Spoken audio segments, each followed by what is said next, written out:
আসসালামু আলাইকুম, সবাই কেমন আছেন? অনেক দিন পর আবার চলে আসলাম ছোট্ট একটি ভিডিও নিয়ে। বিয়ের 6 বছর পর হঠাৎ করে ভাগ্যটা পরিবর্তন হওয়া শুরু করে দিয়েছে, আর সেটা কিভাবে সেটা আপনার সাথে শেয়ার করতে চলে আসছি।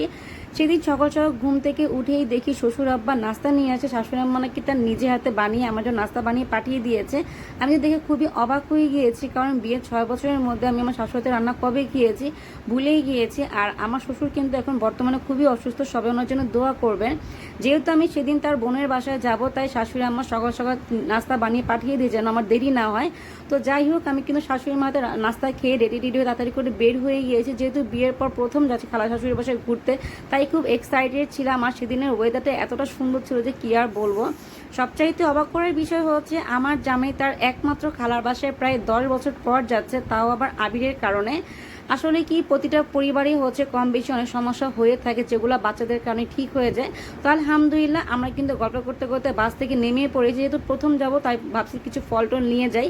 যেহেতু আমি সিজন আমার খালা শাশুড়ি খুব আম পছন্দ করে, তাই তার জন্য কিছু আম আর কিছু শুকনো খাবার নিয়ে হচ্ছে আমরা ঘাটে চলে আসি। ও সরি, আমি তো বলতে ভুলেই গিয়েছি আমি কোথায় যাচ্ছি।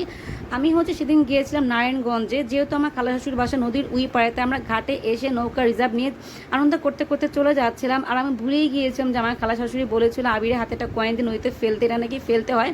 তো আমরা ঘাটে এসে দেখি যে আমার খালা শাশুড়ি নাকি আমাদের জন্য 1 ঘন্টা আগে থেকে অপেক্ষা করতেছিল। আর এই তো আমার খালা শাশুড়ির সুন্দর একটা বাসা। আর আসার পরেই তো আমার খালা শাশুড়ি নিজে হাতে বানানো নসিবেরা খেতে দিয়েছে। তো রাত যখন 12টা বাজে তখন আরেকটা সারপ্রাইজ পেয়েছি, আর সেটা হচ্ছে আমার ননাস চলে আসছে। ননাসের জামাই কিনে আমাকে দেখতে, কারণ দুলাভাই জানে যে আমি গ্রামের মেয়ে। যখন নাকি সে এসে দেখেছে যে আমি তার দেশি বোন, তখন তো সে পুরো অবাক হয়ে গিয়েছে। এই হচ্ছে আমার ননাস, আর সেই হচ্ছে আমার একমাত্র ননদ, যে নাকি 3 পিস পরা। তো আমি কিন্তু খুবই ভাগ্যবতী একটা ভাইয়ের বউ, যে একটা মাত্র ননাস আর একটা মাত্র ননদ পেয়েছি। যদিও অনেক দেরি করে ফেলেছি আর কি তাদেরকে পেতে, কারণ বিয়ের পর যাদের পাওয়ার কথা ছিল তাদেরকে বিয়ের 6 বছর পর পেয়েছি। আর আমার দুলাভাই শুনেছিল আমি গ্রামে মেয়ে, তাই সে দেখতে এসে পড়েছে। যখন নাকি সে শুনেছে আমি তার দেশি বোন ঢাকায় মেয়ে, সেও ঢাকায় ছিল আমিও ঢাকায় মেয়ে, তখন তো সে পুরো অবাক হয়ে গিয়েছে। আসলে কি মানুষ কানে যা শুনে আর চোখে যা দেখে সেটা কিন্তু আকাশ আর পাতাল পার্থক্য। তাই দুলাভাই হচ্ছে তার পরের দিন দুপুরবেলা খাওয়া দাওয়া শেষ করে আমাদেরকে নিয়ে ঘুরতে বের হয়ে গিয়েছিল। এটা কিন্তু নারায়ণগঞ্জে আনন্দ পার্ক। আর এই পার্কটা এতটা সুন্দর যে কি আর বলবো। দুলাভাই তো আমার সাথে গল্প করতেছিল আর বলতেছিল তোমার নামে কি শুনেছি আর তুমি কি বের হয়েছে। বললাম কি বের হয়েছি, বলো যে তুমি এতটা ভালো মেয়ে যে তোমাকে আমি আমি তোমাকে বলে বোঝাতে পারবো না।